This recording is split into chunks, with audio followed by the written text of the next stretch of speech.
বন্ধুগণ, আমি আজকে আমার ছাদ বাগানে সবজির হারভেস্টিং করার জন্য এসেছি। আজকে যে সবজির হারভেস্টিং করব তার নাম পালক। এর আগেও পালক করেছি। দেখেন পালকের কত বড় বড় পাতা আছে, দেখতে কোনো মোলায়েম, কত সুন্দর। এবং এই ধরনের পালক আপনি বাজারে কোথাও পাবেন না। এই পালক আমরা এর আগেও হারভেস্টিং করেছি এবং এই পালক আমরা দেখেছি কত খেতেও সুন্দর, স্বাদিষ্ট, অনেক ভালো, খেতে সুন্দর হয়। আর এ খুব মিষ্টি।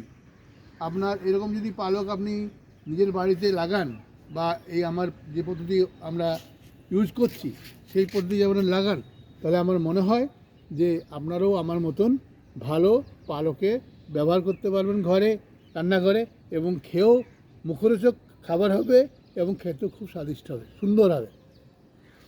তো আমি যা এখন পালকের হারভেস্টিং করছি, দেখেন কত বড় বড় পাতা এর, এবং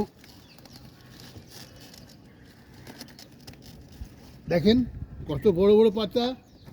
এরকম পাতা কিন্তু আপনি পাবেন না বাজারে কিনতে। এটা এর পাতা কত মোলায়েম, কত সুন্দর, কত বড় বড় পাতা।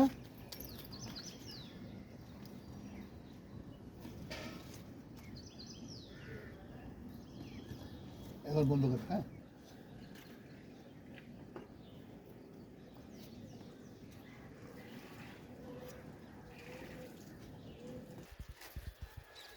এ হলো আজকের হারভেস্টিং। এই যে পালক, দেখেন কত বড় বড় পালক, এবং এ পালক খেতেও সুস্বাদু হবে। এখন আমরা নেক্সট যেটা হারভেস্টিং করবো তার নাম হচ্ছে কালো বেগুন। কালো বেগুনে হারভেস্টিং করব। খালি একটাই হারভেস্টিং করব, খালি বেগুন পোড়া বানানোর জন্য একটা বেগুন আমরা এখান থেকে নেব। এটাই হয়ে আজকে বেগুনের হারভেস্টিং। গাছটার মধ্যে 25-26টা বেগুন ফলে আছে। রেগুলার একটা করে বেগুন তোলা হয়, কারণ অনেক অসংখ্য বেগুন আছে। এর থেকে আমরা একটা বেগুন আজকে হারভেস্টিং করব। আজকে এই বেগুনটা হারভেস্টিং করছি।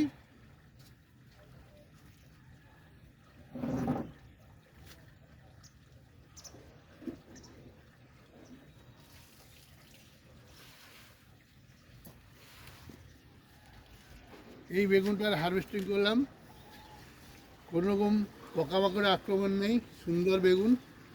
এবং বেগুনটা আজকে আমরা বেগুন পোড়া বানানো হবে। বেগুন পোড়া হবে আজকে, এবং প্রতিদিন একটা করে বেগুন পোড়া বানানো হয়। গাছে অসংখ্য বেগুন আছে, দেখেন প্রতিদিন একটা করে তোলা হচ্ছে। এটা আজকে হারভেস্টিং, বেগুন এবং পালক।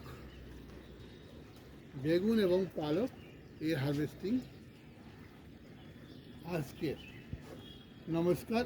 আপনাদের যদি আমার ভিডিওটা ভালো লেগে থাকে তাহলে আপনারা এটাকে বেশি বেশি করে লাইক করেন এবং সাবস্ক্রাইব করেন, যাতে আপনাদের সামনে আমি আরও বেশি করে আপনার